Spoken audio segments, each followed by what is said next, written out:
à vous tous, c'est notre rendez-vous Un mot pour aujourd'hui. J'ai beaucoup de joie à vous retrouver pour un nouveau partage biblique. Ce matin, le titre de ma réflexion est le suivant: le chemin qui mène à la manifestation de la gloire de Dieu. Vous savez, cette prière absolument sublime qu'un homme de Dieu a adressée au Seigneur, il s'agit de Moïse qui, dans une situation particulière, va prononcer cette demande à l'Éternel: si j'ai trouvé grâce à tes yeux, fais-moi voir ta gloire. Cet homme avait soif de voir la gloire de Dieu se manifester dans sa vie, dans son quotidien, d'une manière merveilleuse. Et il est vraiment encourageant de constater que Dieu n'a pas dédaigné cette prière, il n'a pas désapprouvé cette demande, il n'a pas traité la prière de Moïse comme étant prétentieuse ou déplacée. Bien au contraire, Dieu a agréé cette prière, il l'a exaucée d'une manière remarquable.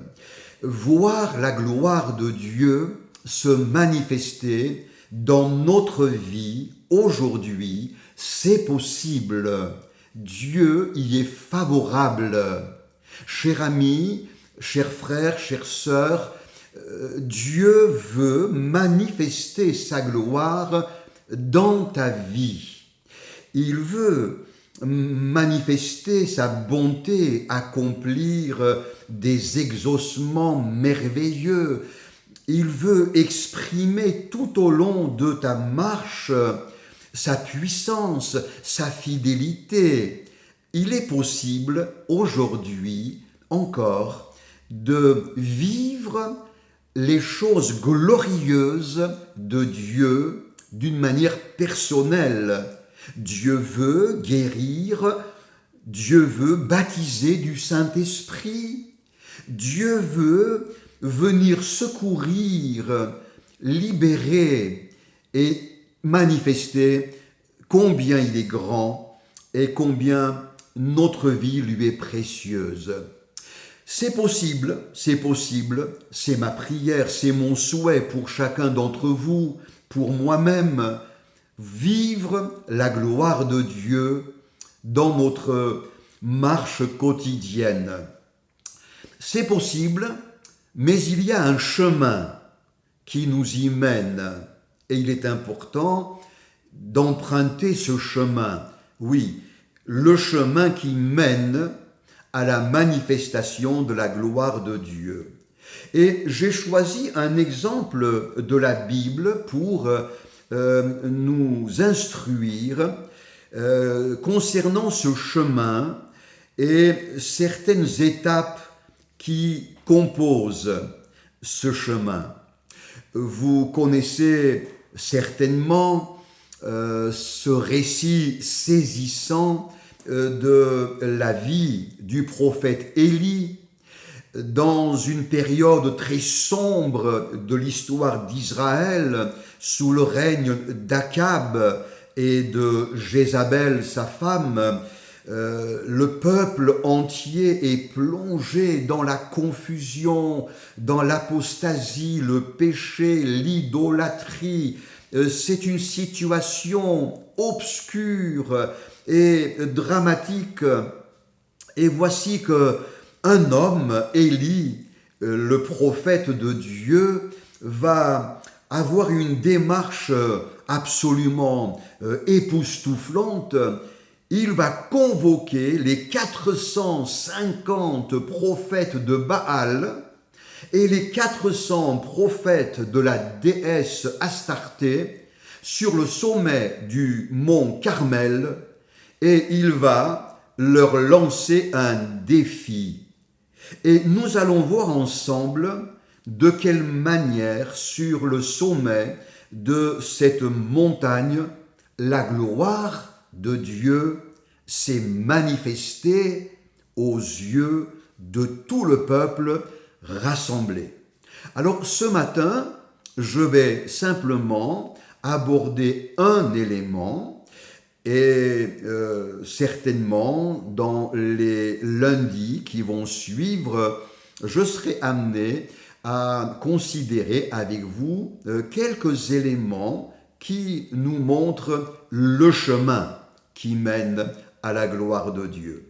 La Bible nous dit dans le récit en question, qui se trouve dans le premier livre des Rois, au chapitre 18, la Bible dit au verset 31 et 32 ces renseignements. Élie rétablit l'autel de l'Éternel qui avait été renversé.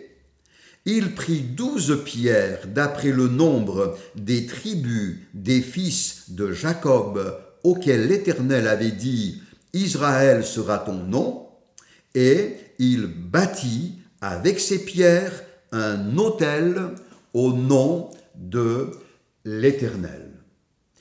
Voici la première démarche entreprise par Élie. Élie rétablit l'autel de l'Éternel qui avait été renversé. Je crois que pour nous aussi, aujourd'hui, il y a nécessité de rétablir certains éléments de notre vie spirituelle, des éléments qui peut-être ont été renversés à cause d'événements difficiles, de problèmes, d'épreuves. Frères, sœurs, il nous faut rétablir les fondements de notre foi. Notre vie de prière a-t-elle été renversée? Rétablissons-la. Notre zèle pour lire la Bible a-t-il été découragé? Retrouvons-le. Notre joie à vivre notre vie d'église a-t-elle disparu? Que le Saint-Esprit la renouvelle dans notre cœur. Notre motivation pour parler de Jésus autour de nous s'est-elle éteinte?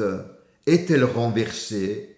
Il est nécessaire de la rétablir, de même qu'il est nécessaire de rétablir tous les éléments fondamentaux de notre vie chrétienne. C'est absolument incontournable si nous voulons voir la gloire de Dieu se manifester dans notre vie. Il va chercher 12 pierres selon les noms des 12 fils de Jacob. Il y a là une symbolique très forte. Il est question du peuple de Dieu. Ces pierres ont été éparpillées, dispersées, mais Élie va les rapprocher. Il va les mettre côte à côte.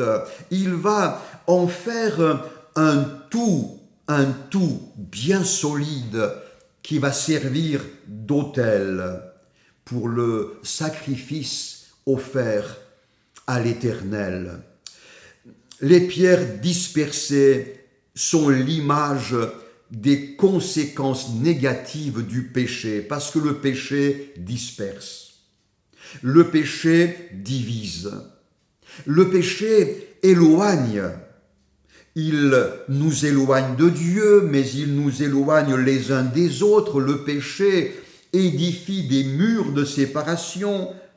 Le péché engendre de mauvaises relations, les conflits, les inimitiés, les guerres, les querelles, les disputes, les jugements, les critiques.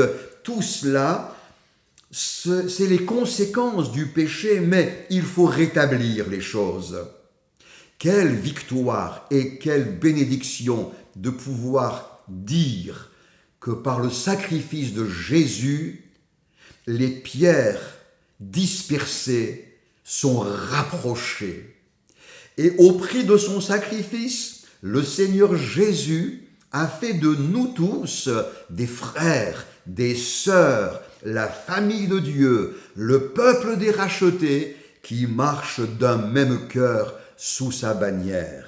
Il est important de rétablir certaines choses qui auraient été renversées et en particulier pour nous ce matin de retrouver une communion d'amour, une communion fraternelle, une unité de cœur, une unité profonde et que nous formions ce peuple de Dieu uni, heureux, marchant sous sa bannière. C'est le premier pas sur le chemin qui conduit à la manifestation de la gloire de Dieu. Que le Seigneur nous y encourage et nous donne de vivre ces choses. À très bientôt.